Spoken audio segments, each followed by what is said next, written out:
हरिओम तत्सत। जन्म कुंडली विश्लेषण, यह एक मकर लग्न की कुंडली है और सबसे पहले सूर्य से फलादेश प्रारंभ करते हैं।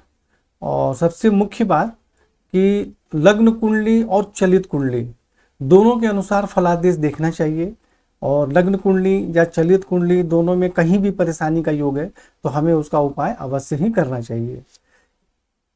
सबसे पहले सूर्य से फलादेश प्रारंभ करते हैं। सूर्य इस कुंडली में अष्टम भाव के स्वामी हैं।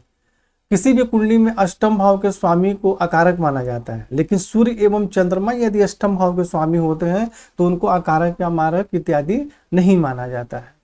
तो सूर्य आयु के स्वामी होके और द्वादश भाव खर्च के घर में चले गए, जिसके कारण स्वास्थ्य एवं आयु में कुछ सामान्य कमी होती है, परंतु बाहरी स्थानों के संपर्क से सहयोग एवं सफलता प्राप्त होती है। ऐसे व्यक्ति धर्म कर्म के कार्य के लिए भी खर्च करते हैं शुभ जगह पे। और यहाँ से सूर्य षष्ठ भाव में दृष्टि डालते हैं, जिसके कारण नौकरी में सफलता प्राप्त होती है। शत्रु पक्ष पर भी प्रभाव रहता है, ननिहाल पक्ष से भी सहयोग प्राप्त होता है। तो यहाँ सूर्य का हमें मंत्र जाप इत्यादि करना चाहिए, जल अर्पित करना चाहिए, सूर्य की आराधना करनी चाहिए।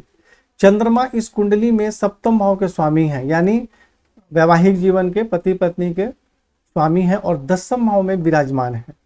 तो दसम भाव में विराजमान होने के कारण पिता राज एवं रोजगार के क्षेत्र में सुख सम्मान एवं सफलता प्राप्त होती है। पति एवं वैवाहिक जीवन का सुख प्राप्त होता है, दैनिक रोजगार में सफलता प्राप्त होती है। और यहाँ से चतुर्थ भाव में दृष्टि के कारण माता भूमि भवन वाहन का सुख प्राप्त होता है। लेकिन चंद्रमा यहाँ देखिए कमजोर है, 3 अंश के हैं, अंश बल में बिल्कुल कमजोर है। दूसरी बात कि चलित कुंडली में जो चंद्रमा है, मैंने भी चंद्रमा का लग्न कुंडली का फलादेश बता दिया, चंद्रमा के सामने माइनस लिखा हुआ है, यानी चलित कुंडली में जो चंद्रमा है वह आ जा रहे हैं नवम भाव में। नवम भाव में वह राहु के साथ विराजमान हो जा रहे हैं और इस पर केतु की दृष्टि भी हो जा रही है। जैसे चलित कुंडली में चंद्रमा यहाँ तो ठीक थे, सिर्फ कमजोर है, पीड़ित नहीं है, लेकिन चलित कुंडली में वो राहु केतु से पीड़ित है भाग्य स्थान में आकर, तो जिसके कारण की पत्नी और वैवाहिक जीवन के सुख में कठिनाई एवं परेशानी भी होती है, भाग्य की उन्नति में भी कठिनाइयों का सामना करना पड़ता है और मानसिक परेशानी भी होती है। तो इसलिए यहाँ पे चंद्रमा को प्रबल करना चाहिए और राहु केतु से संबंधित दान एवं उपाय करना चाहिए। मंगल इस कुंडली में चतुर्थ भाव के स्वामी हैं और आय भाव के स्वामी हैं, यानी माता भूमि भवन वाहन के स्वामी हैं, आमदनी के स्वामी हैं और लग्न में अपने उच्च राशि में विराजमान है। तो उच्च राशि में विराजमान होने के कारण शारीरिक स्वास्थ्य, सौंदर्य, सम्मान एवं प्रतिष्ठा में वृद्धि होती है। ऐसे व्यक्ति हिम्मती, परिश्रमी, निडर होते हैं, आमदनी बहुत अच्छी होती है। माता भूमि भवन वाहन का भी श्रेष्ठ सुख प्राप्त होता है। यहाँ से देखिए मंगल अपने ही घर में देख रहे हैं, जिसके कारण और सप्तम भाव में दृष्टि के कारण कुछ कठिनाइयों के साथ पति एवं वैवाहिक जीवन का सुख प्राप्त होता है, दैनिक रोजगार में सफलता प्राप्त होती है और अष्टम भाव में दृष्टि के कारण आयु में वृद्धि होती है। तो मैंने मंगल का फलादेश आपको बताया, लेकिन मंगल पर राहु की दृष्टि भी है। देखिए मैंने मंगल का अकेले का फलादेश बताया, इसलिए समझाने के लिए मैं अलग अलग फलादेश बता रहा हूँ। तो राहु की मंगल पर दृष्टि होगी तो क्या हो जाएगा, शारीरिक स्वास्थ्य, सौंदर्य, सम्मान, प्रतिष्ठा, माता भूमि भवन, आमदनी के क्षेत्र में कठिनाई एवं परेशानी होती है। तो इसलिए यहाँ पे हमें राहु का दान एवं उपाय करना अत्यंत आवश्यक है। और मंगल तो मजबूत है, बहुत ज्यादा कमजोर नहीं है, तो मंत्र जाप इत्यादि करना चाहिए। और मंगल पर राहु की दृष्टि जब होती है तो ऐसे में स्वभाव भी उग्र हो जाता है, चोट इत्यादि भी लगने की संभावना होती है। तो ऐसे व्यक्ति को महामृत्युंजय मंत्र जाप भी अवश्य करना चाहिए। बुध जो है इस कुंडली में भाग्य भाव के स्वामी हैं और रोग एवं शत्रु के स्वामी हैं, नौकरी के स्वामी हैं, ननिहाल पक्ष के स्वामी हैं और लग्न में विराजमान है। तो जिसके कारण भाग्य की विशेष उन्नति होती है। ऐसे व्यक्ति भाग्यशाली होते हैं, धर्म का पालन करते हैं, उच्च शिक्षा अच्छी प्राप्त होती है, शत्रु पक्ष पर भी प्रभाव रहता है, नौकरी में सफलता प्राप्त होती है, ननिहाल पक्ष से भी सहयोग प्राप्त होता है। और षष्ठे से तो स्वास्थ्य से संबंधित कुछ सामान्य हल्की फुल्की परेशानी होती है, कोई बहुत ज्यादा ऐसा बीमारी का योग नहीं बनता है। और सप्तम भाव में दृष्टि के कारण पति एवं वैवाहिक जीवन का सुख प्राप्त होता है, भाग्यशाली जीवन साथी प्राप्त होते हैं। गुरु जो है इस कुंडली में द्वादश भाव के स्वामी है, खर्च के स्वामी है और पराक्रम और भाई बहन के स्वामी है। मकर लग्न की कुंडली में गुरु को अकारक माना जाता है, लेकिन यहाँ गुरु जो है स्वयं के राशि में स्वयं के भाव में विराजमान है। तो जिसके कारण बाहरी स्थानों के संपर्क यानी दूसरे स्टेट या विदेश के संपर्क से सहयोग प्राप्त होता है और शुभ खर्च होता है, जैसे फालतू खर्च नहीं होता है। गुरु एक शुभ ग्रह है, धार्मिक ग्रह है, तो धर्म कर्म के लिए भी आप खर्च करती हैं और कुछ कठिनाइयों के साथ भाई बहन का सुख प्राप्त होता है, पराक्रम में वृद्धि होती है। लेकिन चतुर्थ भाव में दृष्टि के कारण माता, भूमि, भवन, वाहन का सुख भी प्राप्त होता है। षष्ठ भाव में दृष्टि के कारण नौकरी में सफलता प्राप्त होती है और अष्टम भाव में दृष्टि के कारण कुछ सामान्य कठिनाइयों के साथ आयु में वृद्धि होती है। लेकिन यहाँ चलित कुंडली में जो गुरु है वो आ जा रहे हैं आय भाव में।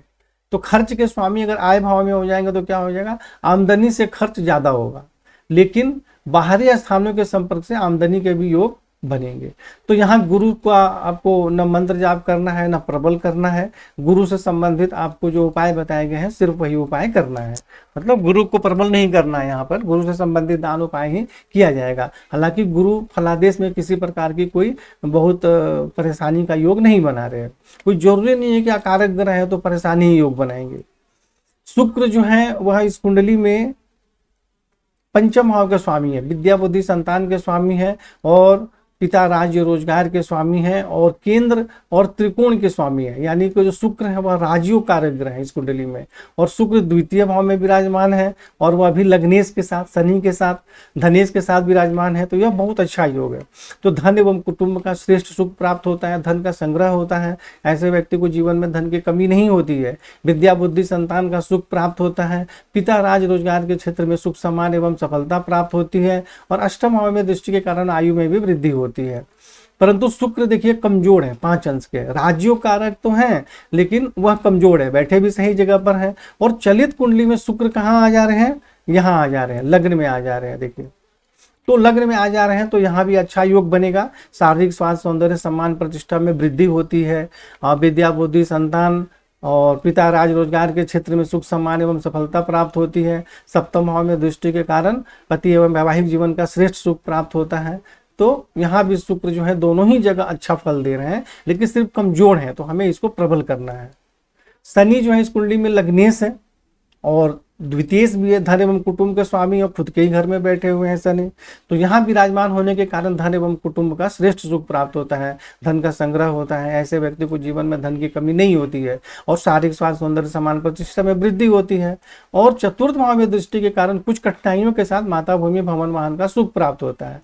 लेकिन अष्टम भाव में दृष्टि के कारण स्वास्थ्य एवं आयु में कुछ सामान्य परेशानी भी होती है और एकादश भाव में दृष्टि के कारण कुछ कठिनाइयों के साथ आमदनी के क्षेत्र में सफलता प्राप्त होती है। तो देखिए शनि यहाँ विराजमान है द्वितीय भाव में, तो यहाँ तो लाभ दे रहे हैं लेकिन तीनों जगह दृष्टि डालकर कुछ परेशानी का भी योग बना रहे हैं। इसलिए शनि से संबंधित आपको उपाय बताए गए। अब ऐसा ना कि लगने से तो हम उसका दान उपाय नहीं कर सकते। किसी भी ग्रह का दान उपाय करने से ग्रह कमजोर नहीं होते हैं, बल्कि उनके दोष में कमी होती है। कोई भी ग्रह अच्छा बुरा दोनों फल देते हैं, तो यहाँ द्वितीय भाव में तो अच्छा फल दे रहे हैं, लेकिन जहाँ दृष्टि डाल रहे हैं वहाँ कुछ परेशानी का भी योग बना रहे हैं। इसलिए उनसे संबंधित उपाय भी करना है, मंत्र जाप भी करना है। राहु इस कुंडली में 9वें भाव में विराजमान है, तो जिसके कारण भाग्य की विशेष उन्नति होती है। ऐसे व्यक्ति भाग्यशाली होते हैं, उच्च शिक्षा प्राप्त होती है। परंतु जब लग्न में मंगल को दृष्टि डालते हैं तो शारीरिक स्वास्थ्य, सौंदर्य, सम्मान, प्रतिष्ठा, माता, भूमि, भवन, आमदनी के क्षेत्र में कठिनाई एवं परेशानी होती है। देखिए एक ही ग्रह लाभ और हानि दोनों ही देते हैं, यह समझना जरूरी है। यहाँ 9वें भाव में तो लाभ दे रहे हैं, लेकिन यहाँ लग्न में दृष्टि डालकर पूरे जीवन की उन्नति में ब्रेक लगा रहे हैं और ऐसे व्यक्ति को स्वभाव भी उग्र हो जाता है, चोट इत्यादि भी लगने की संभावना होती है, धन के नुकसान भी होने लग जाता है और जमीन जायदाद प्रॉपर्टी में भी परेशानी का योग बन जाता है।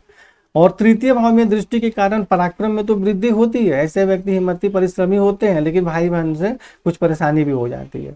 और पंचम भाव में दृष्टि के कारण कुछ कठिनाइयों के साथ विद्या बुद्धि संतान का सुख प्राप्त होता है। तो यहाँ राहु से संबंधित आपको दान एवं उपाय करना है। राहु का रत्न इत्यादि बिल्कुल भी धारण नहीं करना है, मंत्र जाप भी नहीं करना है। राहु का सिर्फ दान एवं उपाय करना है जो आपको बताए गए।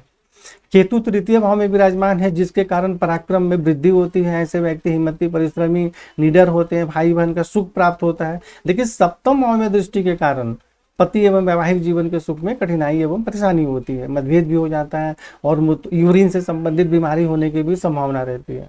और 9वें भाव में दृष्टि के कारण कुछ कठिनाइयों के साथ भाग्य की उन्नति होती है। और 9वें भाव में जब दृष्टि डाल रहे हैं केतु, तो चलित कुंडली में चंद्रमा भी यहाँ आ जा रहे। देखिए जैसा कि मैंने बताया था कि चंद्रमा जब यहाँ आ जाएंगे तो राहु से तो पीड़ित हैं ही, केतु से भी पीड़ित हो जाएंगे, तो जिसके कारण मानसिक परेशानी भी होगी और भाग्य की उन्नति में भी कठिनाई एवं परेशानियों का सामना करना पड़ता है। और यहाँ से केतु एकादश भाव में दृष्टि डाल रहे हैं, जिसके कारण आमदनी प्राप्त करने में कठिनाइयों का सामना करना पड़ता है। कई बार तो ऐसे कुंडली में देखा कि अचानक लाभ प्राप्त हो जाता है, लेकिन बाद में उससे कई गुना ज़्यादा नुकसान भी हो जाता है। इसलिए कभी भी कुछ गलत तरीके से आमदनी प्राप्त करने से बचना चाहिए, सावधान रहना चाहिए ऐसे में। तो केतु का भी दान एवं उपाय करना है, इसका रत्न तो बिल्कुल भी नहीं धारण करना है। तो इस प्रकार आपको समझाने के लिए यह वीडियो बनाया गया था, और आपको जो कुंडली बनाकर भेजी गई है उसमें सभी ग्रहों का फलादेश और उपाय वगैरह बताए गए हैं। तो आप उसको पढ़ें, इस वीडियो को देखें और उसके बाद फिर फोन के माध्यम से आप चर्चा करें। हरिओम तत्सत।